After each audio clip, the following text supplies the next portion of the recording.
नाजुक बाटे कोमल बदनिया कैली नहीं कमवाए जेठानिया हो।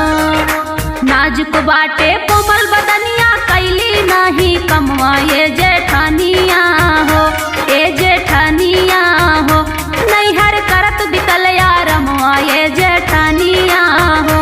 नैहर करत बितल यारमवाए जेठानिया हो।